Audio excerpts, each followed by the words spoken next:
So before proceeding, let us just understand what all are you expecting. So now if you look at the ADTP syllabus here, they are asking you to have the knowledge of basic definitions, the needs of conservation, what is adaptive reuse, what are the various international agencies, their role in conservation, the conservation scenario in India, role of various organizations like the Archaeological Survey of India and INTAC, various policies, legislations, what acts are there, right? Then listing, documenting, assessing architectural character, developing guidelines, and heritage tourism. And similarly, if you look at the syllabus in TPA as well, okay, it clearly meant legal and administrative archaeological acts pertaining to conservation. So again, here you are expected to know the basics, right from the basics. What is conservation? What are the various terms, terminologies? Why conservation? And what is the scenario in India? What are the acts, government policies related to conservation? So let us begin. Now, before we proceed, can you all quickly tell me your educational background? How many of you are have done your graduation in planning, and how many of you have done your graduation in architecture, or even graduation in civil if you are applying for ADTP, whatever the case may be? Okay, Basha, architecture. What about other? Sindhuja, architecture. Okay. Anybody from planning? Okay, RM, civil engineering. Okay, and plan. No, graduation I want. Only graduation. BE civil. Okay, fine. Now, before proceeding or understanding what is, um, you guys to tell me what is your understanding of conservation? What do you understand by conservation? Yes, anyone, you all can unmute and answer, or you all can type in the chat box as well.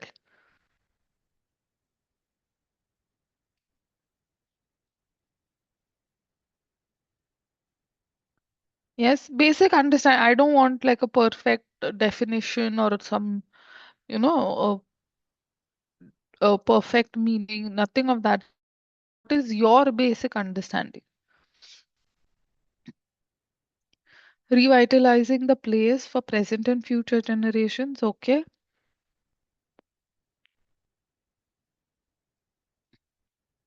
Preserving old structure. What else? Divya,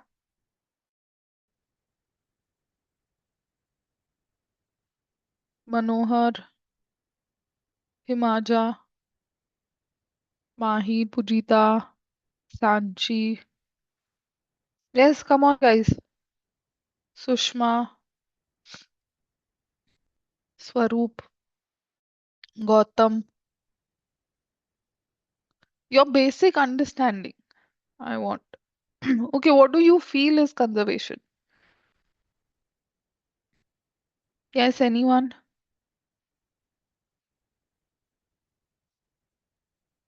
No?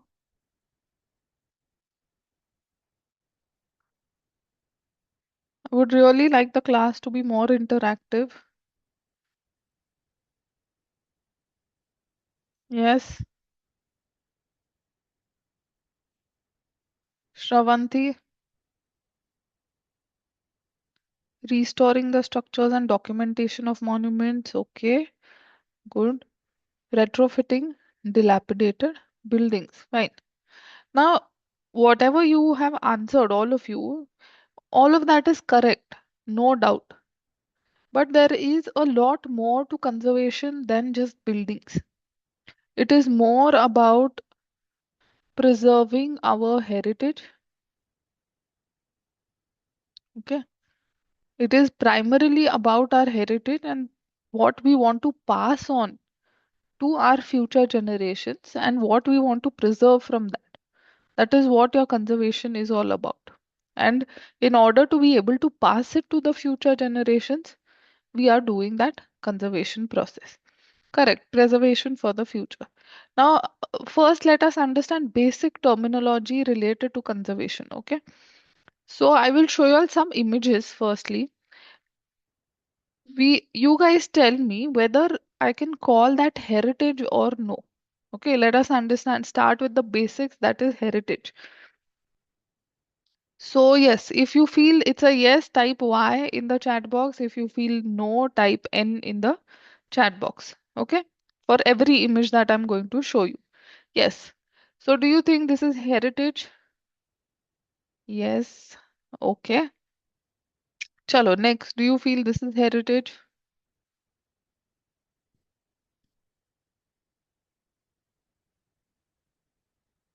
Okay. Next. This one. Can I say this is heritage? No, yes. I want all of you to answer. It doesn't matter, even if it might be wrong. Doesn't matter. But all of you, please attempt. Okay. No, yes, yes, yes, yes. Okay. Next. Do you think this is heritage?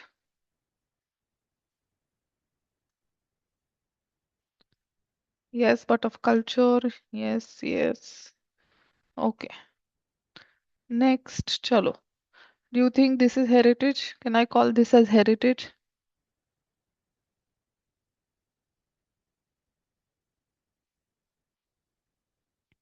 No, yes.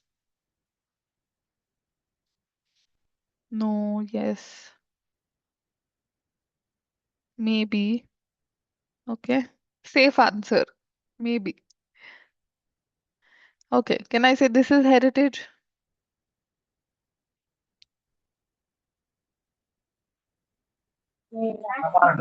Yes, no, no. Okay, no. Fine. Okay. Can I say this is heritage?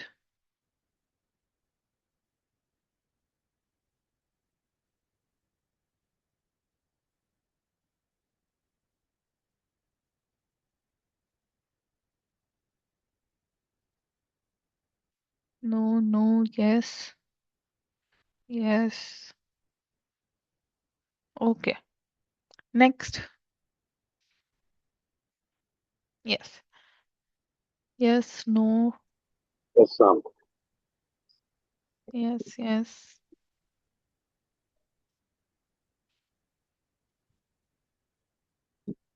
Okay. Great. So now I just showed you these 8 images. So for these two, everybody said yes, this is definitely heritage. For the rest of these other 6 images, I had mixed answers. Okay, some of you said yes, some of you said no, which is all absolutely right. It's fine. But let me tell you, if you look at this, all of this is heritage. Okay, right from this dance form to this boat race to this cultural setting to the Kumbh Mela to the food or the cuisine to these antique watches. All of these are heritage. But how do we say all of this is heritage? Because what we have learned, okay, as students of architecture or planning or civil engineering, is we have learned only about this and this, right? All built structures are heritage. So let us unlearn a few things and learn new things. First, understand what is heritage. Now, if you break this word, okay, if you try and just interpret this word, to inherit means what? Something that is passed on from my previous generation to me, correct? So, again, if you look at it, to inherit, relates to your heritage. So, heritage again is anything and everything that you inherit, be it traditions, be it monuments, be it objects, be it culture, be it the uh, cuisine, right? Just the difference is that everybody has a different value for it. To give you a simple example, let's say I have my grandfather's watch with me, wristwatch that is there, which is about 80, 90 years old. Let's say maybe he bought it when he was a child or whatever. So it's a very old watch. Okay. And he gave it to me. Can I say that is heritage? Yes. My grandfather's watch which he gave me, can I say that is heritage? Yes, because it was passed on and from one generation to another, right? But just the difference is that will you have the same value for that watch as I do? Yes. Will you have the same value or same sentimental value for that watch of my grandfather? Probably not. Mostly no, right? It is near and dear to me, but for you, it doesn't matter. But still, it is heritage because it was passed on from one generation to another. So, if you see heritage again, like just to conclude, right, it is a full range of everything that you inherit, right from traditions to monuments to objects to behavioral patterns, customs, arts, language, social relationships, all of this.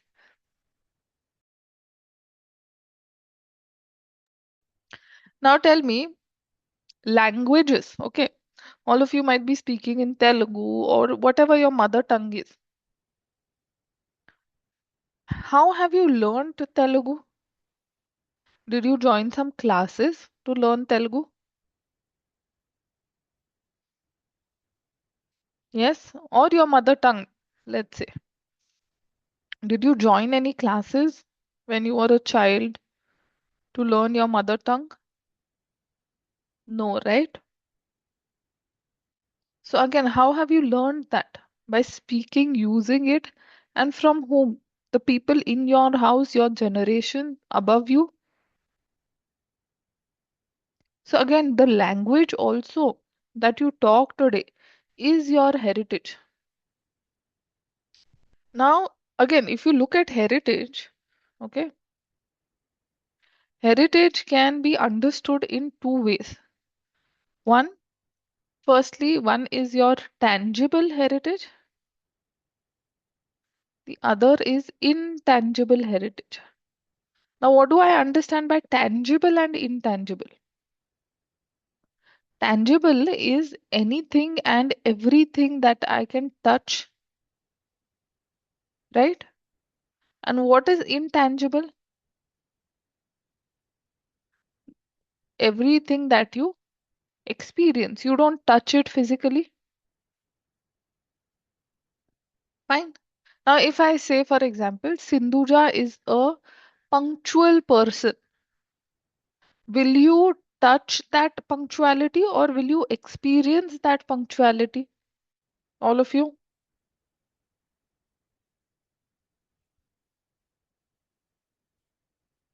All of you will experience that, right? But though you cannot see punctuality or honesty with your eyes, right? You experience it and it is still a quality. Fine. So similarly, in heritage also you have tangible and intangible heritage. Tangible is anything that you can touch, feel with your hands. So all your buildings, monuments, all of those are a part of your tangible heritage. Okay? Your language, music, all of that is a part of intangible heritage. It is passed on from one generation to another, your music, language, let's say, but you don't touch it, you experience it. It is intangible. Now, another example, your handloom saris or handloom work that is done, right? There's a certain process of doing it. Do all of you agree? So, again, that process, can I say, is intangible, right? But the output of this process, the sari that gets made, can I say that is tangible? Or let's take another example. Your mother, okay, at your house, your mother, grandmother, or anybody, whoever is cooking, or your father, anyone who cooks, okay, there must be certain, one particular dish which all of you love at home, which is like, a hit dish. Any, it could be, right?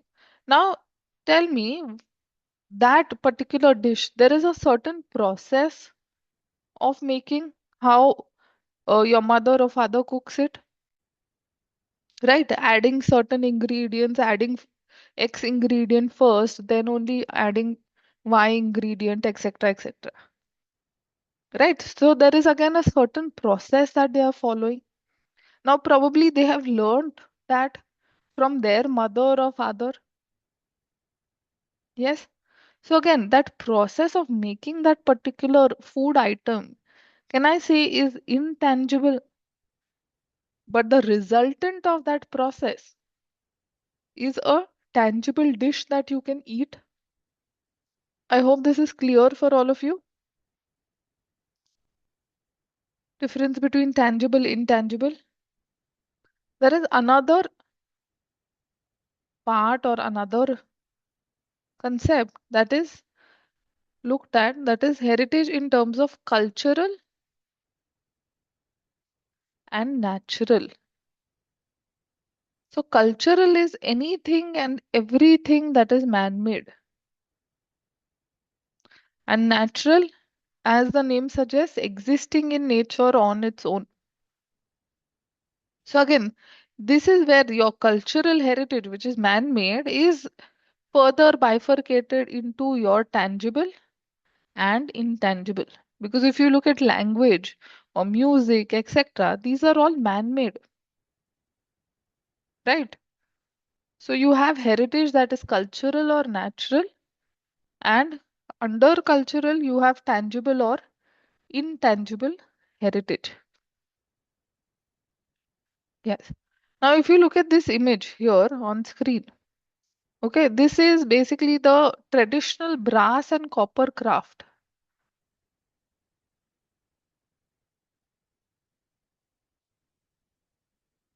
of Punjab. Now, there is a certain process, you heat that metal at so and so temperature, etc. Then you're probably stamping it this way, you're scrubbing it, then you're hammering it, etc., etc. So, this process, if you see, is what your intangible process, but the output that it produces, this pot or whatever utensil, is my tangible heritage, right? Or your all your monuments. If you see, these are what all your tangible heritage. And as students of architecture or planning, this is what we have been taught usually in our graduation, looking at these monuments in terms of conservation. But there is a lot more to it as well. Yes. Coming to cultural natural. Now, if you look at this dance form or the Sanchi Stupa, both are man-made. So can I say this is cultural heritage? Probably this one is cultural heritage, whereas a Sanchi Stupa is tangible cultural heritage. If you look at these images, this is your Sundarbans, this is your Western Ghats.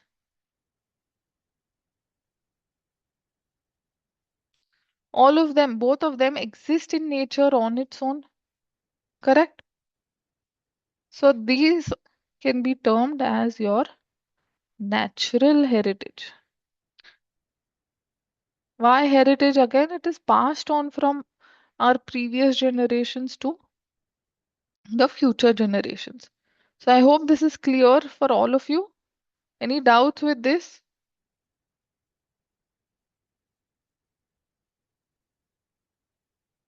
Yes, no doubts.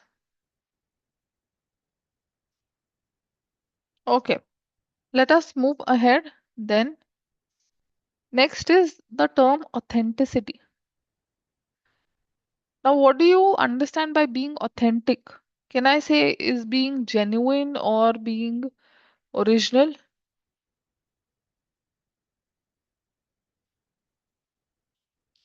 Yes, being original, being genuine is what authenticity is.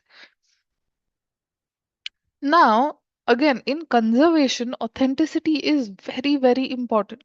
To give you another example, let's say your Taj Mahal, for example. Okay, why is Taj Mahal considered as such an iconic monument? Yes, anybody?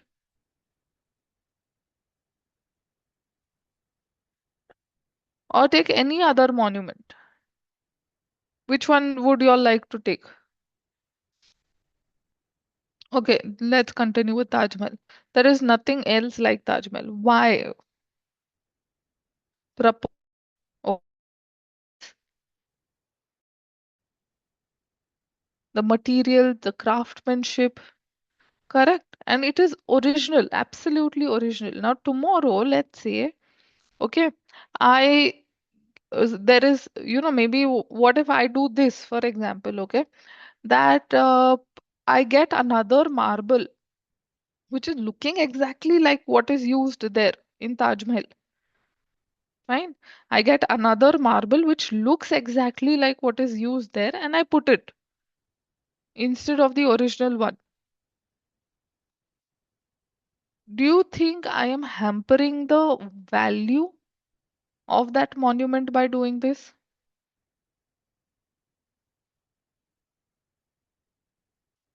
Yes. No. Okay. Because here I am playing with the original form, the original monument, I am playing with it. Right? I'm not saying I'm putting the original material. I'm saying I'm putting a look alike. It is looking like the original material, but it is not original. So here I am actually tampering with it. Do all of you agree?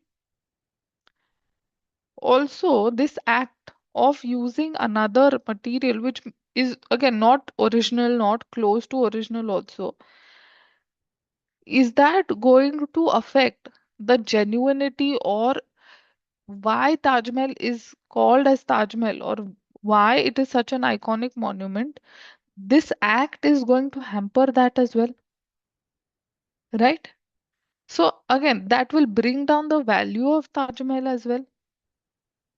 So authenticity, if you see, is very, very important in conservation. It's one of the most important things because you tamper with authenticity, you mess up with the originality. You're absolutely reducing the value of that monument or whatever it may be. Fine. Bibi ka Maqbara, yes, is also considered as heritage. Can you tell me why? Because it is passed on from generations to generations, right? So now again another example, which is known as the blue city of India,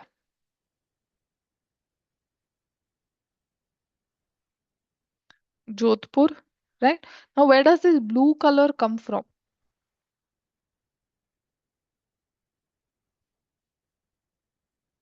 If you see now the blue color, now we know the climatic conditions of Jodhpur, right? Hot and dry.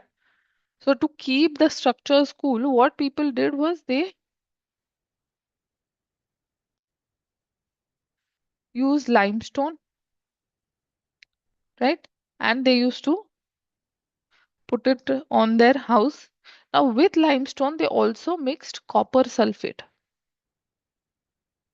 because it was easily available, plus, it keeps insects away. Fine. So, by mixing these two, the application would be made on the walls to keep it cool, plus insect free, etc. Now, when you mix these two, the copper gives out a color, and that is where you get this blue color that is there. Tomorrow, if I take a paint can from Asian Paints and go and paint my house in Jodhpur blue, so again, am I being authentic?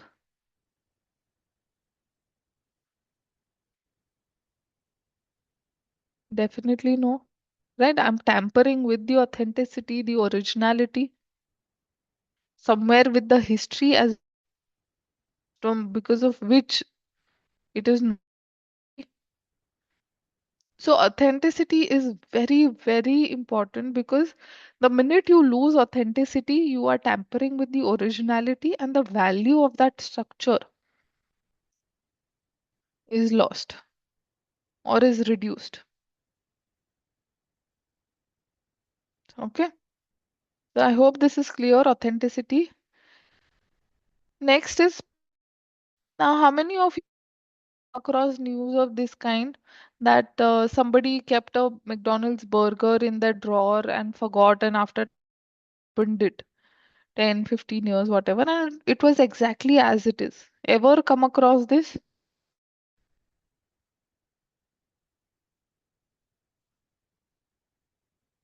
Yes, no?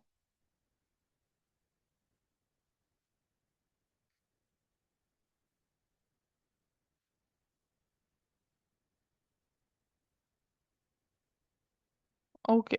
If you've not come across, later just Google these kind of news. So again, McDonald's and burgers have nothing to do with conservation. But the point here is that, nothing happened to it for 20 years.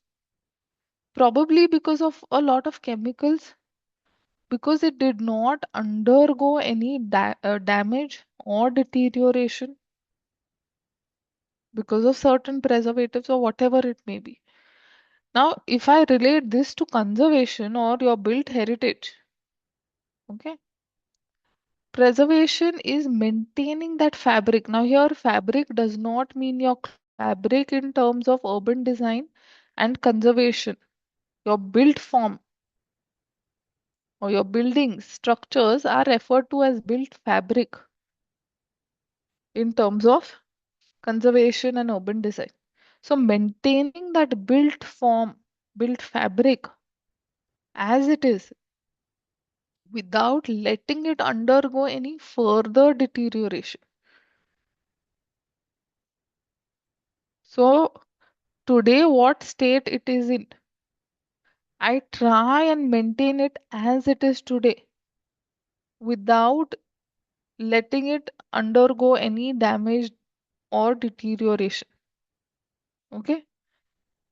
So, the process of protecting, maintaining it, and again, how do I do that preservation? Primarily is through your maintenance,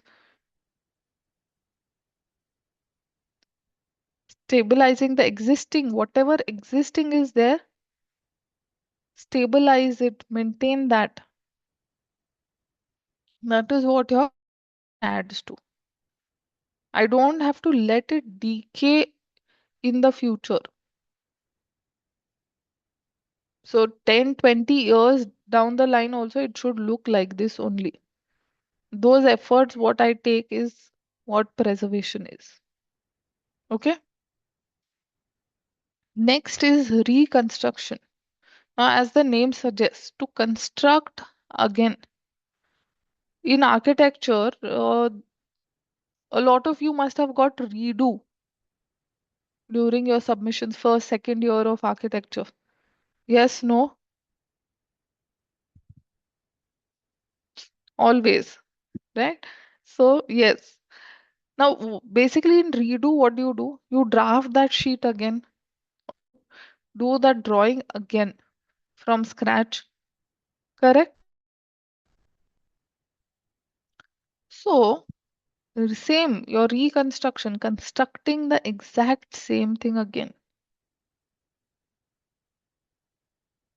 So now, for example, this Greek structure, okay, maybe built in some 200 BC, etc., whatever period, that today it lies in this condition. But I want to rebuild it and get it back to the same state, or, you know, uh, make it how it was earlier. What do I do? Exact replica. I reconstruct the missing parts that were there. Okay. I reconstruct the missing parts over here to make it look complete. The exact whatever is missing, I reconstruct it as it is. Now tell me, I have another question for you guys. By doing this, do you think I am also at the same time? Am I maintaining the authenticity at the same time?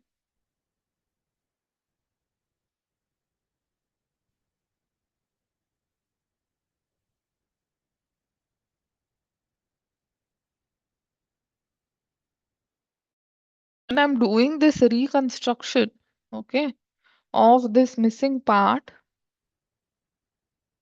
for this particular monument, let's say this was built somewhere in 200 BC, and maybe today, or let's say 2026, just for example. Today, when I am reconstructing this, okay, am I being authentic now? If you use material colored, maybe. Absolutely. If I use the exact same technique, exact same material, exact same craftsman, the skill that was used here originally, if I do exactly the same, then maybe yes. But if you look at the time period, do you think all of that is available? Exact same technique primarily. Material color, maybe we can, still manage. But exact same technique, do you think is possible?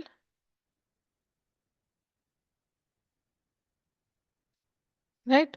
Because those craftsmen are only not there. This is all skilled work that was made, and it took, like today, how we complete structures, how we complete constructing buildings, in 6 months, 1 year. This used to take 20, 30 years, these kind of structures. Getting those skilled laborers today is highly difficult. And another things, let's say, correct, like Qutub Shahi tombs. So even if I use a new material, for example, and I make it look exactly the same like this, you will not be able to tell the difference also. I will make all the details, everything exact same how it was in original. Still, I cannot be authentic. Though it might look same, but because of the techniques used, because of the methods used, it cannot be the same. So reconstruction, if you see, reconstruction is something that again is very, very rarely done. It is something that conservation architects do not prefer. This is an option, though it is a part of conservation. This is something that is usually not considered. Okay. Next is repair. So basic repair, like, for example, let's say the tap in your house is leaking. You call a plumber, he's gonna do some fixing, minor alteration, and it's going to run fine. The leakage is going to stop. So you're preventing further damage by doing that repair, right? So minor alteration, minor change here and there. Maybe there's a crack. You're filling it up to strengthen that and not let it deteriorate further. That is what your repair is. Restoration, returning the existing fabric to its earlier known state by removing whatever was done unnecessarily afterwards, by removing or reassembling existing components without introducing anything new, without introducing new materials. Now, for this is your Neil Gumbad in Delhi. Now, for example, let's assume this was built during the Sultanate period or slave dynasty. Okay. After slave dynasty, you had your Mughals. After Mughals, you had the British. After British, you have the government of India. Okay. Now let's assume this was built during the slave dynasty in original period. Let's say during the Mughal period, maybe some minor alterations were done. Maybe during the British period, some plastering was done.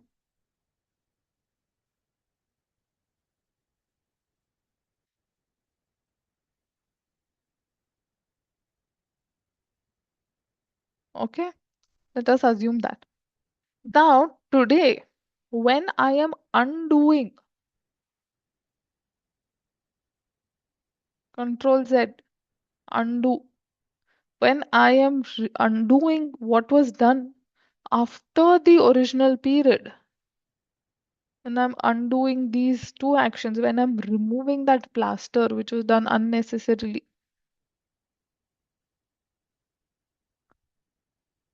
right? Maybe when I'm doing undoing these minor alterations and taking it back to its original state, that is what restoration is. Now, if you look at this image, what do you see is this person doing? He is removing, he's scraping off the plaster on the ceiling so that the original paintings that were done on the ceiling are seen, right? So, again, can I say he is undoing what was unnecessarily added to get back to the original state? Is this clear?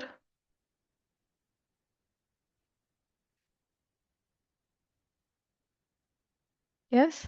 Is the difference between restoration and reconstruction clear for all of you?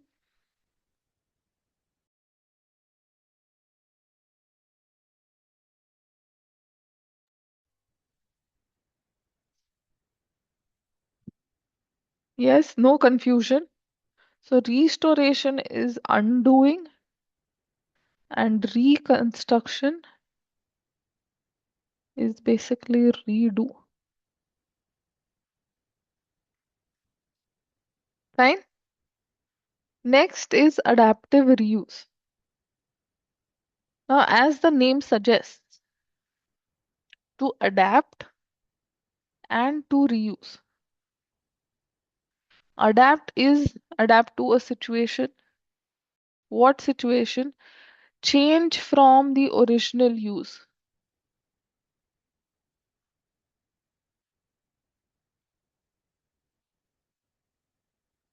So, if you look at this image, okay, this is some old Haveli in Delhi. Now, Havelis were primarily used or built as what? For what purposes?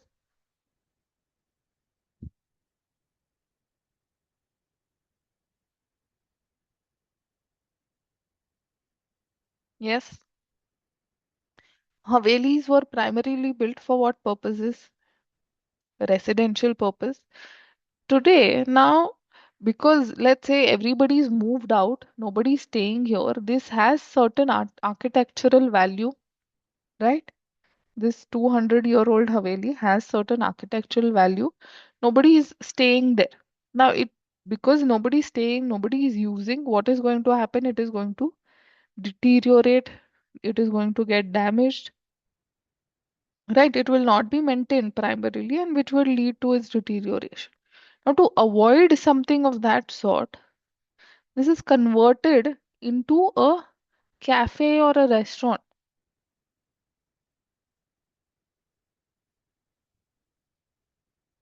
So, from my residential use, I am converting it to a commercial use. So, I'm adapting to the situation. The structure is adapting to the change from original use to another use and thus being reused. Is this clear?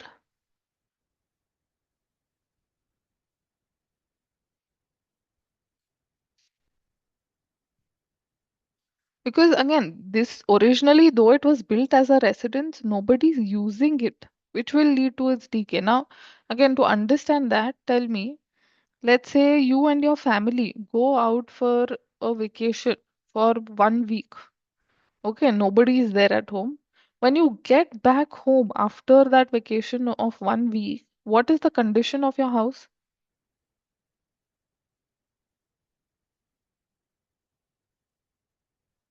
Yes. Is it still clean as you had left it? Or there is dust or some cobwebs here and there?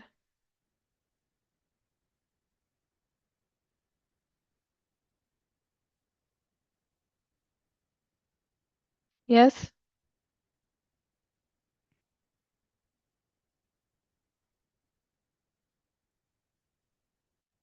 it is dusty, right? And again, imagine that happening for a long duration to such architecturally valuable structures or to heritage. Of course, it will deteriorate. And that is to avoid such things, adaptive reuse is something that is done. Another classic example of adaptive reuse is your Havelis and Mahals being converted to hotels.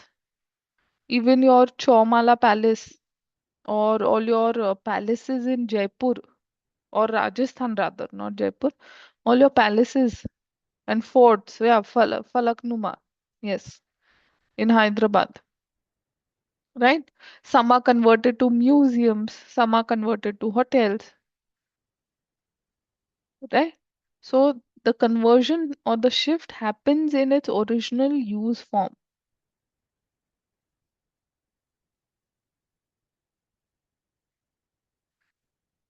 So what is conservation? To just to summarize, conservation is the larger basket, okay, in which you have all these forms, that is your preservation or your maintenance, restoration, reconstruction, adaptive reuse. So all these actions, preservation, restoration, etc., all of these are actions that you take in order to do conservation. So that, and why are we doing that conservation? Only because we can safely pass on these structures, this heritage to the future generations. Is this clear, everybody?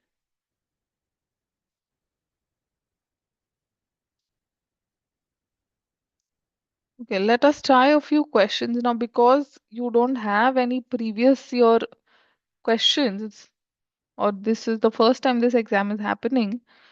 So we will refer certain gate questions and other uh, examination questions. So you all can try attempting this one and let me know the answer in the chat box.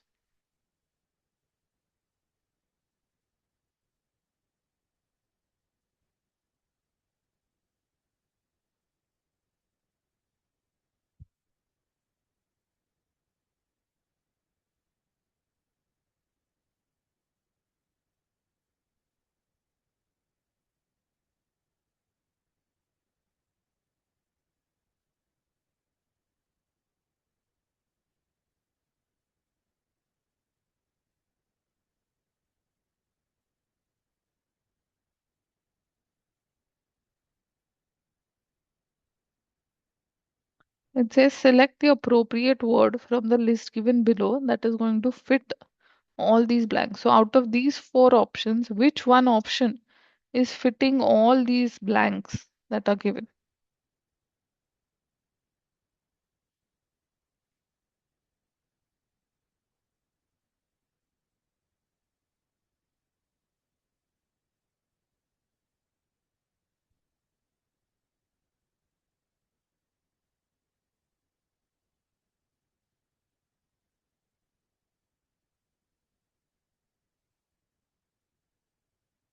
No, the only one of the options is correct, which is fitting all.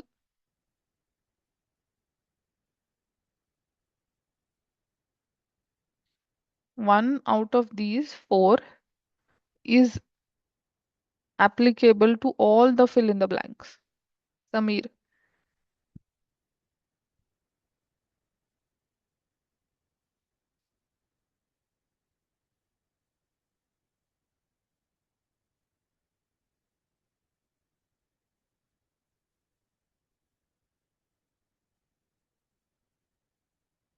Yes, anyone? Okay, Ishwari A. Bhasha, cultural, Duja cultural. Okay. Others? Yes, Manohar, Mahi, Ram,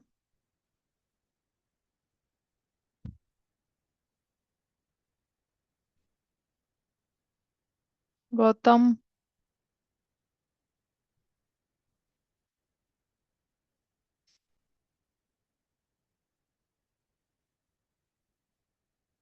AC. Okay. Historical. Fine. So the correct answer is option A. Okay. That is historical is your correct answer. Now let us understand also why. The aim of conservation is to retain or recover the historical significance of a place. Cultural significance also could be applicable. But now, if you look at architectural significance for sentence one, okay, or aesthetic significance. Now, architectural significance, let's take this word. Now, let's say structures designed by maybe Zaha Hadid or any other structure, let's say Burj Khalifa, for example. Is it an architecturally significant structure? Is Burj Khalifa architecturally significant structure? Yes or no?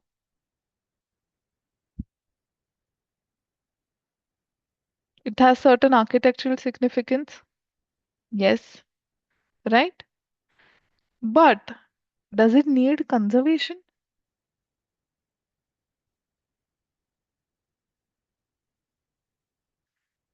Is it historic? Or maybe some structure designed by Zaha Hadid has architectural significance, but is it going to need conservation to retain or recover? Is it going to require retaining or recovering? No, right? Not today, definitely not today. Maybe 100 years later, yes, probably. But as of today, no. So again, just because a structure is architecturally significant does not mean it is historical also. A historical structure can be architecturally significant, but architecturally significant structure cannot necessarily be historical also. Are you all getting the point?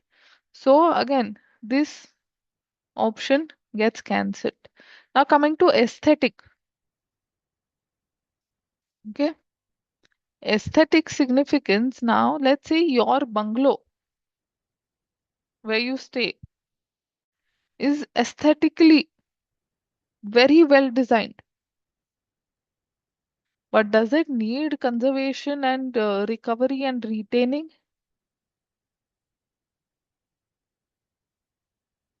Yes,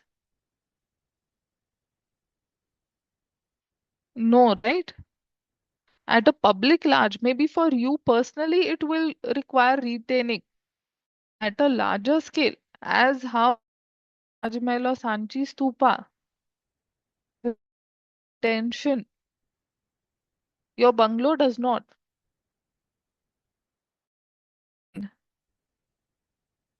Same here as well. Aesthetic gets cancelled. Again, to add an aesthetic structure, certain aesthetic structure need not is not necessarily historical.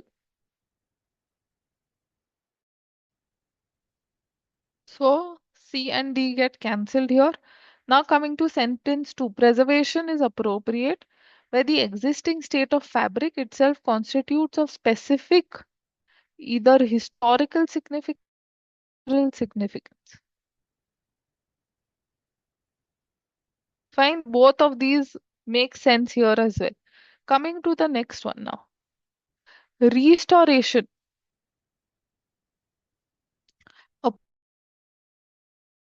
evidence of an earlier state of fabric.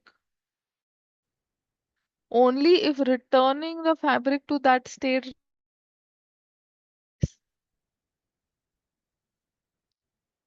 So again, restoration primarily where are we using structures or more for cultural heritage? Again, though historical is a part of cultural heritage, heritage is a bigger umbrella where you have again tangible, intangible. But the example that we saw, right, the structure had a certain historical significance. Similarly, for reconstruction, appropriate where the place is incomplete through alteration and where it is necessary for its survival or where it recovers historical significance. I'm again recovering something that is lost, thing from the past. That refers more to the historical aspect. Is this clear for everybody? Historical is the correct answer and not the other three options.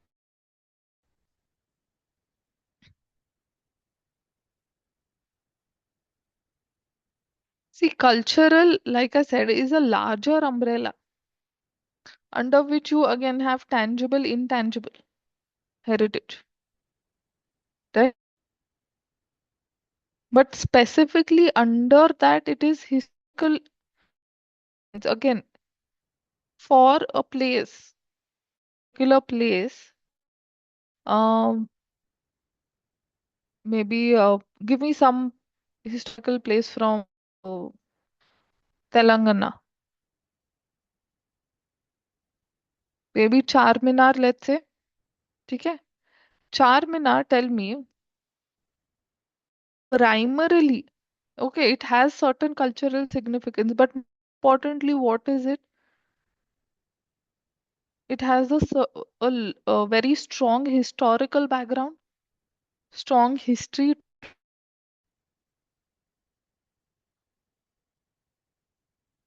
Yeah, clear, right? And history, the rest of the aspects got built.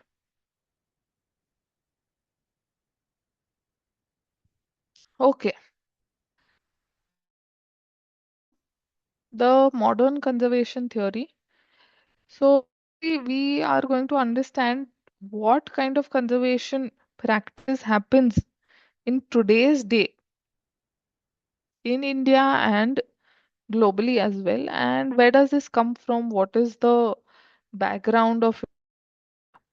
Now, just a brief history about the theories of conservation. If you see, previous to the modern conservation theory, okay, you had something called as the romantic restoration.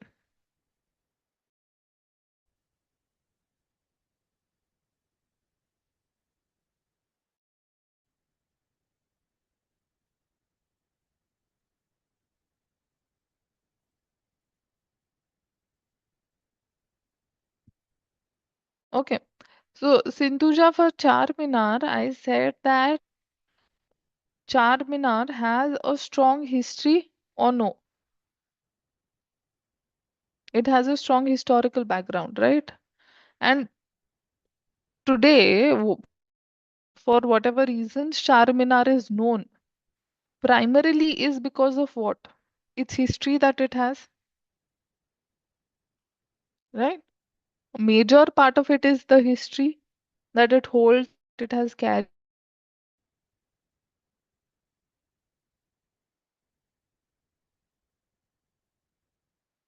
No. Yes, cultural as well, but major. So I'm not able to understand why cultural does not fit because it actually fits in all of them. So even in the case of Charminar example, Again, cultural, if you look at it correct? today, right?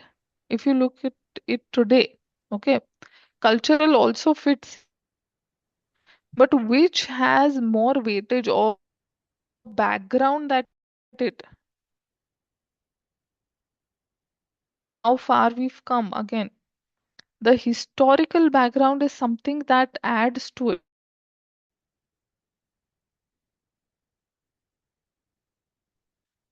Yes, cultural diaspora has the same importance along with history.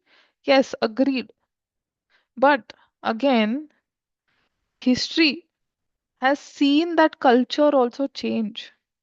The cultural diaspora is something that changes also with time. Correct. Of course, there's not like a drastic major change, but it's a transformative change that happens across decades and years and years. But the main root history that is there, that still stays the same.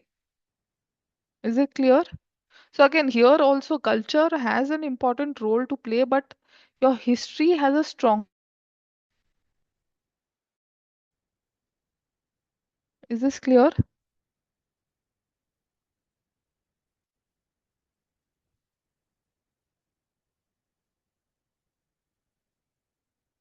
Okay.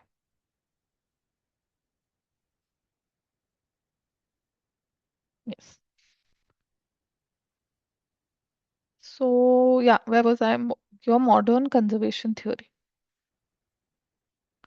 Now, again, prior to your modern conservation theory or the conservation practice that happens today, we had something called as romantic restoration, and prior to romantic restoration, we had your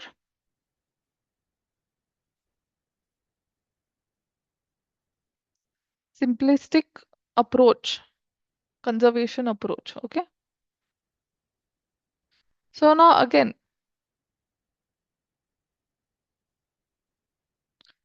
what used to happen in this first approach was that the functionality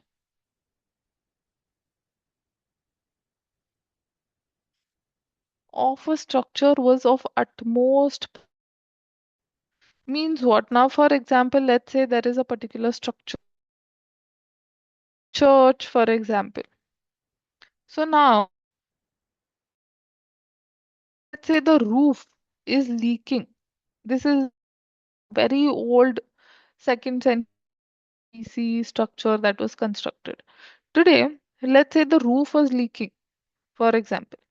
What is they have just fixed the roof in this approach.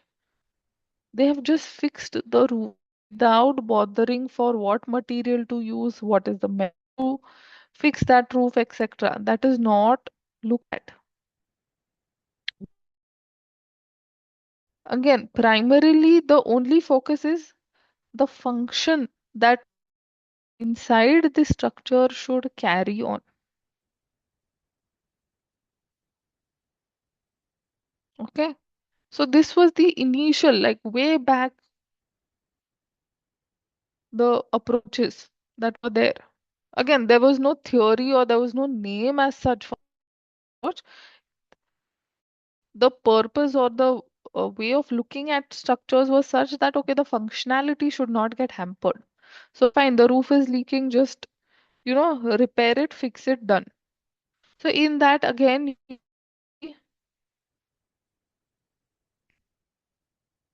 originality, the value of that structure, all of it is compromised.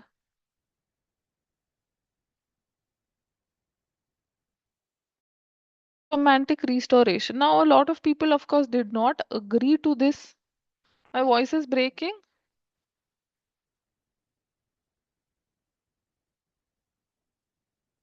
Yes, is the voice breaking? No. Okay, Pujita, just yes, no. Okay, fine. Now is it fine or it's still breaking?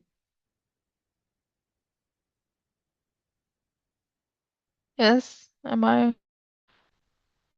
third? Okay, let me just see video and then try.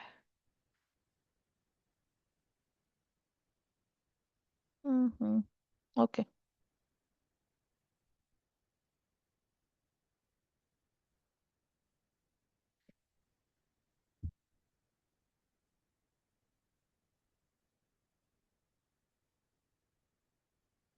Okay, now just another minute. There's some issue. Okay. Now better. Voice is better. Yes. Okay, then you have romantic restoration. Okay, where again people did not agree with the first approach. Practices that used to happen. And they said, okay, this is the wrong method because in this you are hampering the authenticity and the value of that structure, which makes no sense. Rather, you should preserve that structure.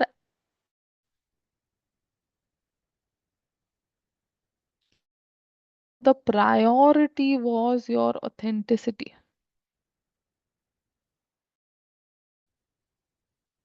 Are you not able to hear me?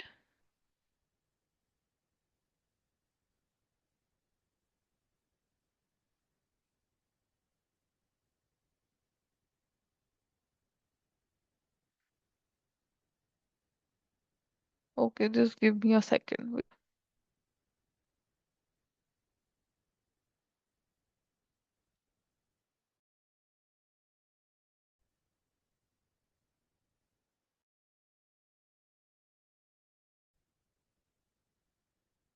Okay, is it better now?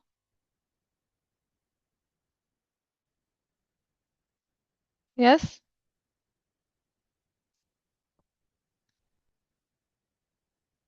Is the voice better now, guys? Yes, okay. So in romantic restoration, people did not agree to the initial approaches, and that is where the priority is authenticity. Where these guys say that, okay, the history, the heritage, or these old structures are something that we should be proud of. They are our heritage, they carry our history, and they are something of national pride. All these monuments are our history. So, so, directly jump onto functionality. You keep them as it is, don't let them decay further.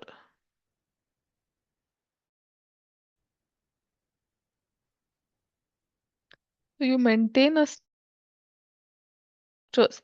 Fine. Now, coming back to this example, but under romantic restoration perspective. Suppose if this roof has collapsed of that church, and today you don't have the skilled craftsmen or that material available. Leave it as it is.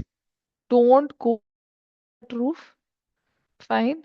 But don't let the rest of the structure now get damaged.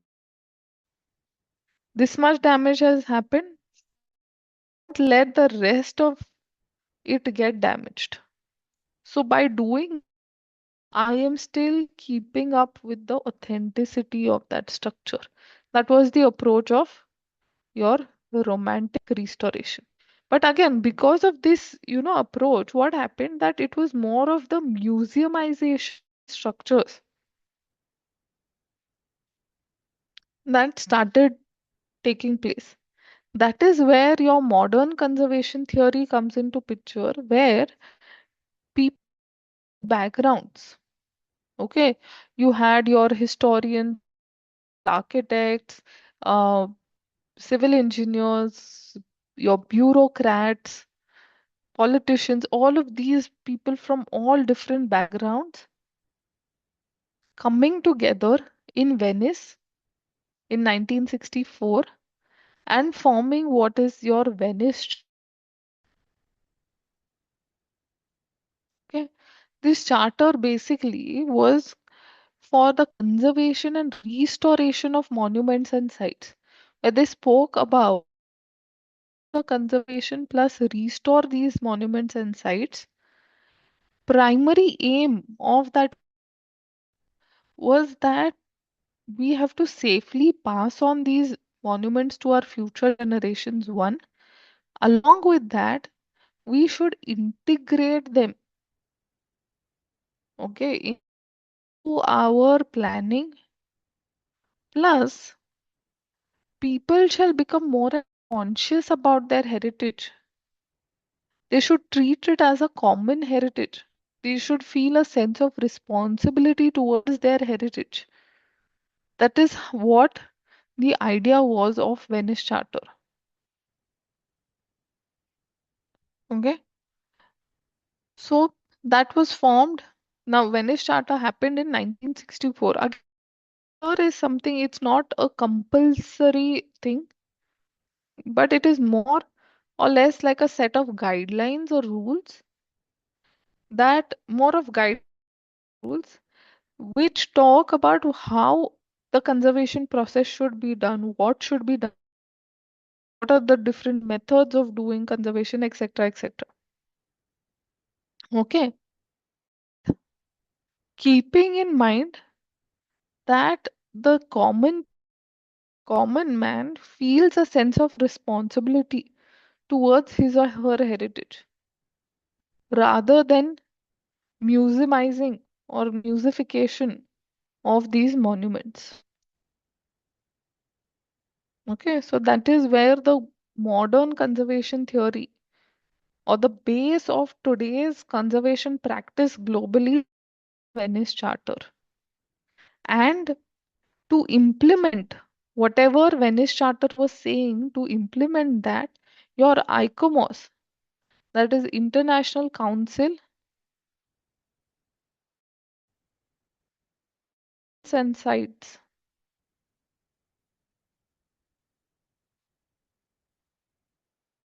was formed in the year 1965. Is this clear, everyone?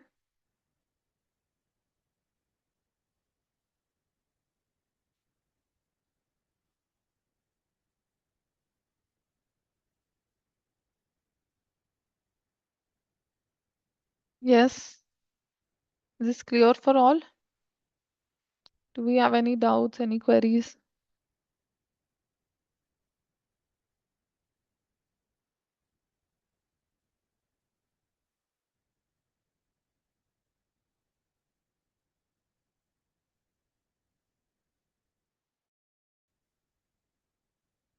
No, anybody else?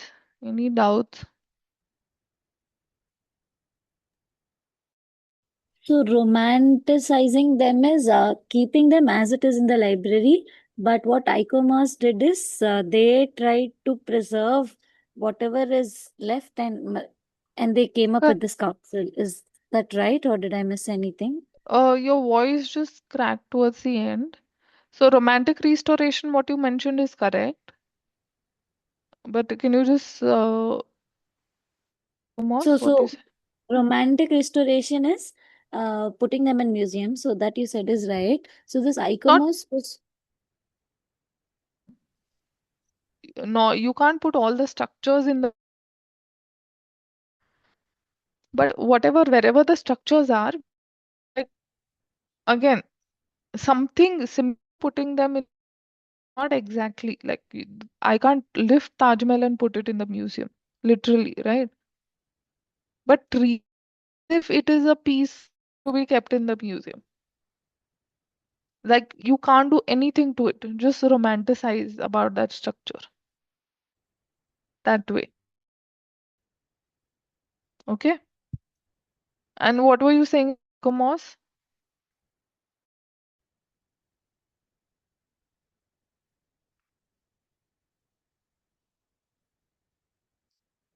So for structures, ICOMOS was formed, right? So romantic not reconstruct.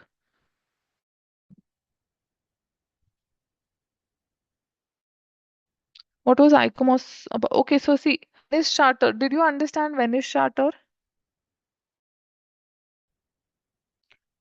Yes. So now Venice Charter spoke, but how do you implement it? Who's going to implement it? To implement everything that Venice Charter is saying,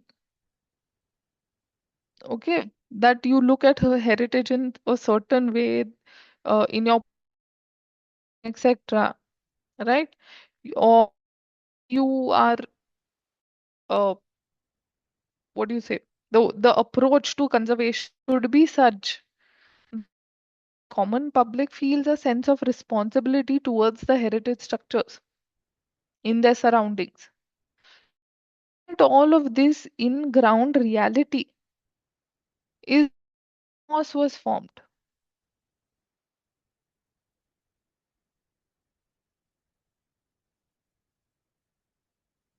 Reconstruction nobody is doing only.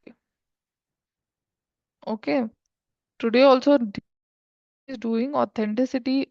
It's again in modern also your authenticity is not compromised. They try not to compromise your, but romantic restoration did what? They did not want to compromise it at all.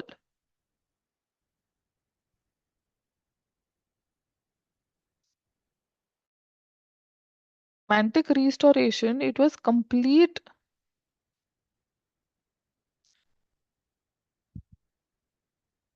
Correct. Venice Charter was formed in 1964 to look at heritage in a certain way and make people feel more responsible towards heritage. ICOMOS was in 1965 to implement what Venice Charter suggested. Correct. That's what I said in 1965. So, uh, Sindhuja, are you clear with this? Like, what is the confusion of this? Okay. Pujita, are you clear?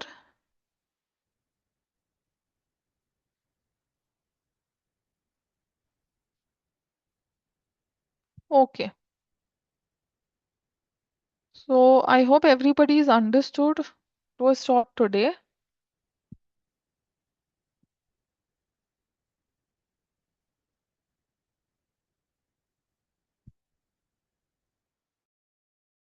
Okay, Pujita.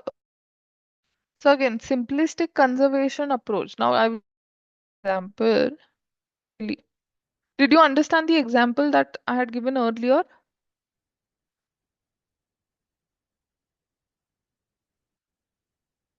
Yes, Pujita. No, voice was breaking. Okay.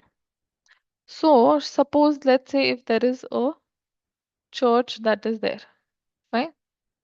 Now, let's say the roof is leaking. Okay. So, the approach of your simplistic conservation approach was what? To fix this roof. And the idea was that the functionality should not stop or should be hampered. Leaking, it rain. People are not going to gather, not going to use this space, right? So that should not happen. This roof. So in that case, it doesn't matter what material you're using, what laborer you're using, etc. Fine. Now, even though this is a very old church.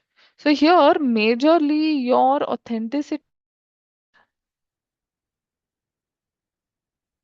in your simplistic approach.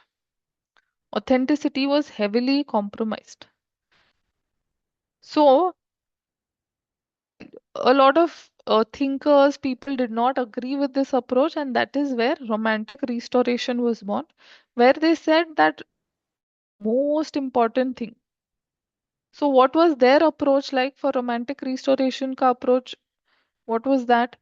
So they said, okay, if the fine, if it is leaking, leave it as it.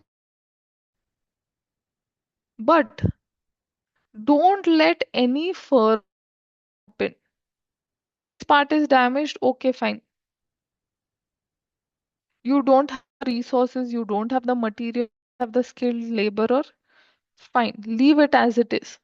But don't let any further part get damaged. What is left in your hand, you preserve it well so that it does not undergo any further damage. So with that, the authenticity is not compromised then because you're not tagged with any new material or any new style of construction. Clear, Pujita? Okay. So I hope this is clear for all of you. We'll start with international organization conservation. Questions and various charters, certain acts in India, conservation.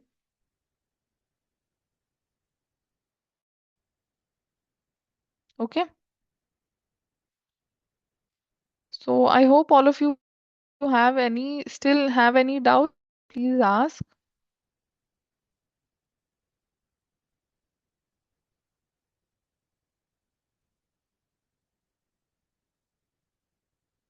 Is it clear for all?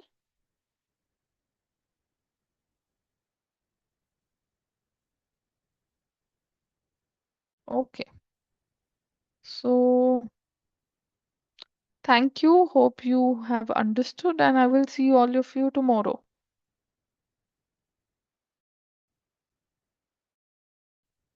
Bye bye. Thank you, and good night.